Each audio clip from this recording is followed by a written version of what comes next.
جو کہ سال میں ایک مرتبہ دینا ہے. تو دیکھیں سیدنا صدیق اکبر رضی اللہ تعالیٰ عنہ کی ذات کو، جو ہم آج بڑی بڑی ٹوپیاں لگا کر اور کرتا پیجامہ پہن کر نعرہ لگاتے ہیں کہ یا رسول لبیک یا رسول اللہ، لبیک یا رسول اللہ. حضور کا دامن نہیں چھوڑیں گے. وہ اپنے ایمان کا جائزہ لیں، وہ اپنے ایمان کا جائزہ لیں. اور صدیق اکبر کی ذات کو دیکھیں. جب مال کی جب ضرورت آئی تو سیدنا صدیق اکبر رضی اللہ تعالیٰ عنہ ارشاد فرماتے ہیں کہ اس وقت بہت میرے پاس تنگی کا وقت تھا، میرے پاس کچھ نہیں تھا، لیکن تب بھی جب نبی پاک صلی اللہ تعالیٰ علیہ وسلم نے جب اعلان کیا کہ جہاد میں جانا ہے، کچھ انتظام کرو، تو سیدنا صدیق اکبر رضی اللہ تعالیٰ عنہ اپنے گھر جاتے ہیں. گھر میں کیا کیا مال لیتے ہیں؟ صرف یہی نہیں کہ جو پیسہ رکھا ہوا تو اسی کو لیا، نہیں، بلکہ جو کھانے پکانے کے برتن تھے ان کو بھی اسی میں باندھ لیا. اور اپنے بچوں کو ارشاد فرمایا کہ اے میرے بچوں صرف ایک ایک جوڑا پہن لو اور جو جوڑے ہیں ان کو بھی اسی میں باندھ دو. اور آپ نے ساتھ ساتھ یہ بھی ارشاد فرمایا میں تم کو ایک جوڑا پہننے کی اجازت دیتا ہوں، لیکن اگر تم دیکھنا چاہتے ہو تو مجھے دیکھ لو، میں نے تو اپنے لیے ایک جوڑا بھی نہیں رکھا، بلکہ ٹھاٹ کا لباس پہن لیتے ہیں اور بٹن بھی دے دیتے ہیں، جوتے بھی دے دیے، چپل بھی دے دی، ہر چیز. یعنی محبت دیکھیں، لگن دیکھیں، عشق دیکھیں کہ جب بات آئی تو سارا کچھ باندھ کر کے حضور کی بارگاہ میں لے آئے. ایسا نہیں تھا کہ صرف پیسے دے دیے کہ لیجیے نبی پاک صلی اللہ تعالیٰ علیہ وسلم، یہ میں اپنی طرف سے کچھ لایا ہوں، نہیں، بلکہ سارا کچھ لے کر کے آ گئے. اور دیکھیں لانے کے بعد ایسا نہیں کہا کہ یا رسول اللہ لیجیے، حاضر لے لیجیے، میں بہت محنت سے لایا ہوں، سارا گھر کا سامان لے آیا ہوں، ایسا نہیں کہا. بلکہ جب آپ حضور کی بارگاہ میں تشریف لاتے تو حضور نے فرمایا ابو بکر گھر کیا چھوڑ کے آئے ہو؟ تو حضرت ابو بکر صدیق رضی اللہ تعالیٰ عنہ کہنے لگے فدا کا امی و ابی یا رسول اللہ، یا رسول اللہ میرے ماں باپ آپ پر قربان، میں کوئی لاوارث نہیں، میں گھر میں اللہ بھی چھوڑ کے آیا ہوں، اللہ کا رسول بھی چھوڑ کے آیا ہوں. یہ ذات سیدنا صدیق اکبر رضی اللہ تعالیٰ عنہ کہ گھر کا سارا مال، سارا اثاثہ لا کر حضور کے قدموں میں ڈال دیا، تب بھی کوئی شکوہ نہیں، کوئی گلہ نہیں. یہاں تو اگر ہم مدارس کے لیے 100 روپے دے دیں تو اس میں بھی ہماری لمبی لمبی زبانیں ہو جاتی ہیں بولنے کے لیے. اگر کچھ دے دیا جائے کسی عالم صاحب کو تو اس میں بھی بڑی بڑی زبانیں لوگوں کی نکل آتی ہیں کہ نہیں ہم نے اتنا دیا تھا، ارے ہم نے اتنا دیا تھا. لیکن دیکھیں ہمارے اسلاف کا کیا طریقہ تھا، کیا رواج تھا. صحابہ کرام نے کس قدر مذہب اسلام کے لیے مشقتوں کو برداشت کیا. نبی پاک صلی اللہ تعالیٰ علیہ وسلم کی محبت میں کوئی چیز نہیں دیکھی، بلکہ گھر کا گھر لا کر حضور کے قدموں میں ڈال دیا. اس کو کہتے ہیں محبت، اس کو کہتے ہیں عشق. ایسا نہیں ہے کہ تم صرف نعرے بازی کرتے رہو کہ نہیں ہمیں حضور سے بہت محبت ہے، بہت پیار ہے، اور جب بات آئے اظہار کرنے کی تو اپنے گھروں کے اندر گھس جاؤ.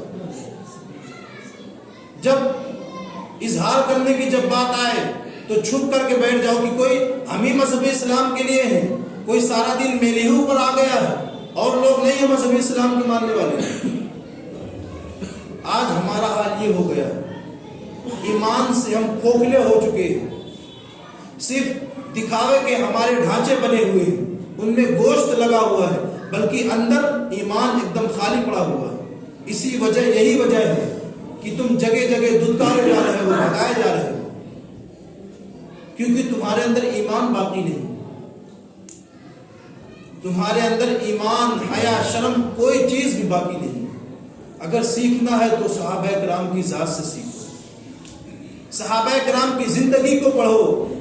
قسم خدا کی وہ جذبہ ملے گا، وہ ایمان ملے گا، وہ یقین کامل کی دولت ملے گی کہ کبھی بھی وہ دولت پھر آپ کے ہاتھ سے نہیں جانے والی. اسی لیے نبی پاک صلی اللہ تعالیٰ علیہ وسلم نے ارشاد فرمایا تھا کہ میرے صحابہ کو اور قرآن کے دامن کو کبھی نہیں چھوڑنا. ایک روایت میں آتا ہے کہ حضور نے فرمایا قرآن کو اور اہل بیت کو کبھی نہیں چھوڑنا، کیونکہ صحابہ کرام کی ذات وہ ذات ہے جو ہمارے لیے ستاروں کے مانند ہے، ستاروں کے مانند ہے ہمارے لیے. آج کے دور میں لوگ ستاروں کی ضرورت محسوس نہیں کرتے، لیکن ستاروں کی ضرورت ان لوگوں سے پوچھو جو سمندروں میں جو کشتیاں دوڑاتے ہیں، ان لوگوں سے معلوم کرو کہ ستارے کتنی قیمتی ہوتے ہیں۔ ستارے ہی بتاتے ہیں کہ کدھر کو جانا ہے، کدھر کو نہیں جانا۔ تو گویا صحابہ کرام کی زندگی ہمارے لیے ایک نمونہ ہے، ایک ستارے کے مانند ہے، لیکن ہم ہیں کہ پڑھنے کے لیے تیار نہیں ہیں۔ دنیا داروں کی زندگی پڑھنے کے لیے کہہ دو، سارا دن اس کے بارے میں پڑھ لیں، اس کے بارے میں پڑھ لیں، لیکن اگر وقت نہیں ہے تو صرف اسلاف کی تاریخ پڑھنے کے لیے، صحابہ کی تاریخ پڑھنے کے لیے، حضور کی تاریخ پڑھنے کے لیے، حضور کی سیرت پڑھنے کے لیے 1 منٹ بھی وقت نہیں ہمارے پاس۔ کتنے افسوس کی بات ہے، کتنے افسوس کا مقام ہے۔ میں آپ لوگوں سے یہ گزارش کرنا چاہتا ہوں اور آخری بات عرض کرنا چاہتا ہوں کہ جب بھی وقت ملے، جب بھی کوئی ہلکا سا وقت ملے تو صحابہ کرام کی زندگی کو ضرور پڑھیں، ضرور پڑھیں صحابہ کرام کی زندگی کو، کیونکہ صحابہ کرام کی زندگی کو جب آپ پڑھو گے تو آپ کو حوصلہ ملے گا، آپ کو جذبہ ملے گا۔ جب آپ کو کبھی کمزوری محسوس ہو کہ ارے ہماری تعداد تو صرف 30 کروڑ کی ہے، ان لوگوں کی 100 کروڑ کی تعداد ہے، ساری چیزیں ان لوگوں کے پاس موجود ہیں، تو کبھی بدر کی جنگ کے بارے میں پڑھ لینا کہ مسلمانوں کے پاس صرف اور صرف 3 تلواریں تھیں، 2-3 گھوڑے تھے، اور کفار و مشرکین کی تعداد 1000 تھی۔ سب کے پاس گھوڑے، سب کے پاس اونٹ، سب کے پاس تلواریں، سب کے پاس زرہیں، تمام اثاثے موجود تھے، لیکن مسلمانوں کے پاس اگر ایک سہارا تھا تو نبی پاک صلی اللہ تعالی علیہ وسلم کی محبت کا سہارا تھا۔ کبھی اگر حوصلہ ٹوٹنے لگے تو کربلا کی اس جنگ کو پڑھ لینا جس میں امام علی مقام رضی اللہ تعالیٰ عنہ نے 22,000 لشکر جرار کے سامنے للکار کر کے کہا تھا، للکارا تھا ان لوگوں کو۔ بظاہر تو یہ لگتا ہے کہ امام علی مقام رضی اللہ تعالیٰ عنہ شہید ہو گئے، لیکن 14 صدیاں بیت گئی۔ اگر تم دیکھنا چاہتے ہو تو ہر لب پہ اگر ترانہ ملے گا تو امام علی مقام رضی اللہ تعالیٰ عنہ۔ کوئی بھی آج اپنا نام یزید رکھنا نہیں پسند کرتا، لیکن اسی مسجد کے اندر تلاش کر لو کتنے نام امام علی مقام رضی اللہ تعالیٰ عنہ کی مل جائیں گے۔ تو حضرات محترم، صحابہ کی سیرت کو پڑھو، اسلاف کی سیرت کو پڑھو۔ اللہ رب العزت کی بارگاہ میں دعا ہے، مولا کریم میرے واعظ و نصیحت میں اگر کسی قسم کی غلطیاں کوتاہیاں سرزد ہوئی ہوں تو اپنے فضل سے معاف عطا فرمائے۔ استغفر اللہ ربی من کل ذنب و اتوب الیہ۔ السلام علیکم ورحمۃ اللہ تعالی وبرکاتہ۔